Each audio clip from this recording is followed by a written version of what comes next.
लिपि जो chapter first है, पार्ट 1 है व्याकरण। बोर्ड पर 3 शब्द लिखे हुए हैं, भाषा, लिपि, व्याकरण। अब आइए भाषा, जिसको अंग्रेजी में हम लोग लैंग्वेज कहते हैं, स्क्रिप्ट और ग्रामर। भाषा संस्कृत के भाष धातु से बना हुआ शब्द, टाप प्रत्यय लगाते हैं तो भाषा शब्द का निर्माण होता है, जिसका अर्थ होता है बोलना।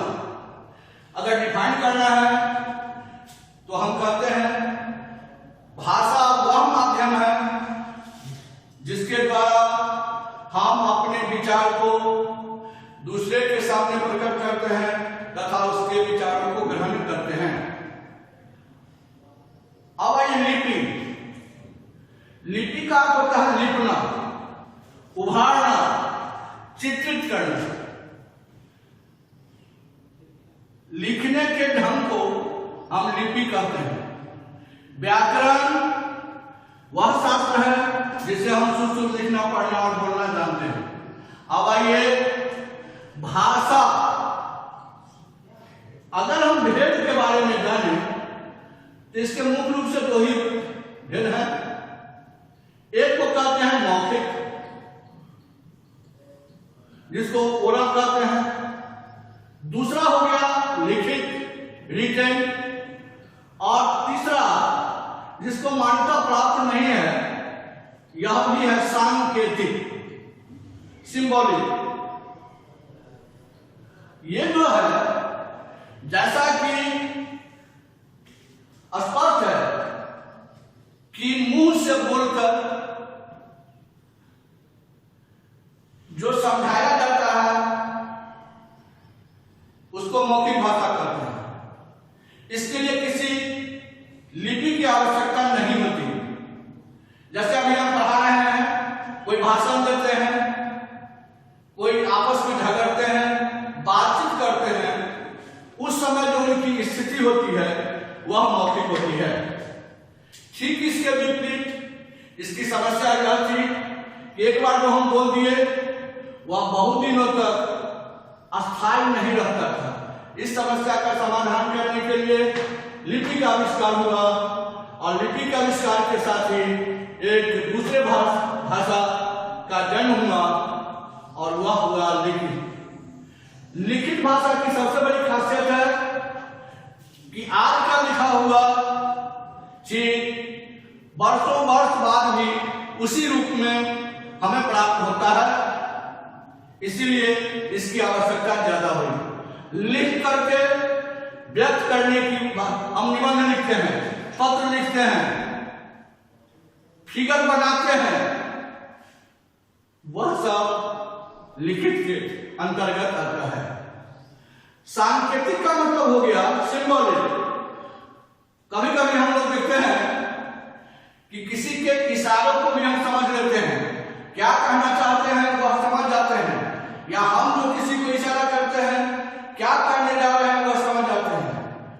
तब वह भी भाषा का एक अन्य रूप होता है जिसको हम सांकेतिक भाषा कहते हैं।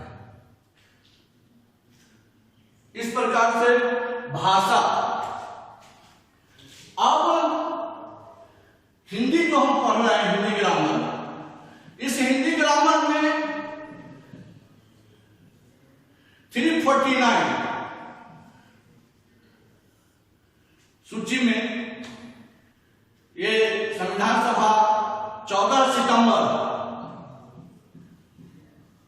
1949 को राजभाषा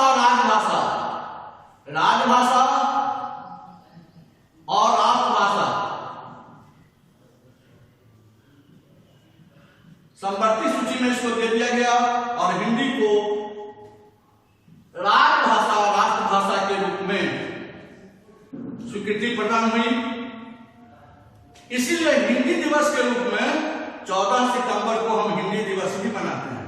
राजभाषा से मेरा तात्पर्य है कि भारत सरकार के यानी इस देश के सभी सरकारी गैर सरकारी कार्यों में जो काम हो वह हिंदी भाषा में ही होनी चाहिए। वह हो गया राष्ट्रभाषा। और संपूर्ण देश की जो भाषा होगी वह राष्ट्रभाषा होगी, लेकिन यह भी राष्ट्रभाषा के रूप में नहीं बल्कि मातृभाषा के रूप में है। मातृभाषा से मेरा तात्पर्य हुआ कि जब बच्चा जन्म लेता है उस समय अपने माता पिता परिवार के सदस्यों से जो सीखता है वही उसकी भाषा वही भाषा उसकी मातृभाषा हो जाती है। तो वह हमारी मातृभाषा और राजभाषा दोनों ही भाषा हमारी हिंदी है। अब 22 भाषाओं को भारत सरकार ने यानी हमारे संविधान में मान्यता देती है। अब प्रत्येक राज्य जितना राज्य है अपना, बंगाल का बंगला, असम का असमिया, गुजरात का गुजराती, महाराष्ट्र का माने मराठी, बिहार बिहारी, उत्तर प्रदेश ये सब हिंदी, कन्नड़ मलयालम, कर्नाटक का कन्नड़, ऐसे ऐसे भाषा है अपना अपना लोग अपने क्षेत्रों में बोलते हैं। उसके अलावा संस्कृत, नेपाली, बोडो, संथाली, उर्दू,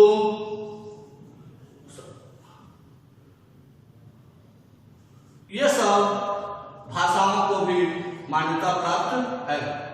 अब इसके बाद जब भाषा को हम लोग सीख गए, जान गए, तो दूसरा आता है लिपि यानी बोली भी समझ लीजिए। बोली एक सीमित क्षेत्र में बोली जाने वाली भाषा का छोटा रूप, सीमित रूप बोली कहलाती है। जब इसकी साहित्य की रचना होने लगती है तो यह उपभाषा मान्यता प्राप्त होने पर भाषा के रूप में, जैसे अभी भोजपुरी, छत्तीसगढ़ी, ये सब बोली के अंतर्गत ही आते हैं। भारत में लिपि 4 तरह के लिपि, एक हो गया पहला हमारा जो है हिंदी संस्कृत की सब लिखने देवनागरी, दूसरा हो गया रोमन जिसमें अंग्रेजी लिखी जाती है, तीसरा हो गया गुरुमुखी जिसमें पंजाबी लिखा जाता है, पंजाबी भाषा, और अरबी फारसी।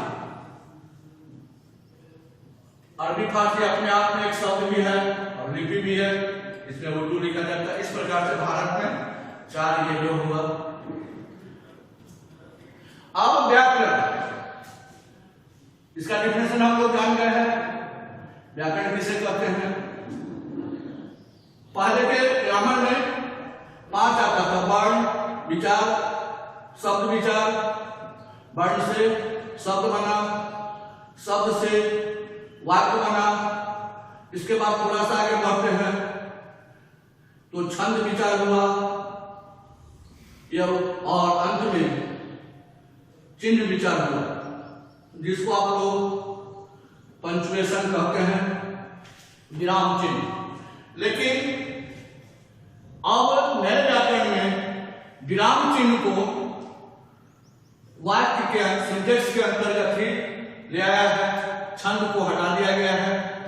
इसमें वर्ण के भेद, वर्णों का उच्चारण स्थान, शब्द में शब्द भेद, इस सब का जानकारी मिलता है।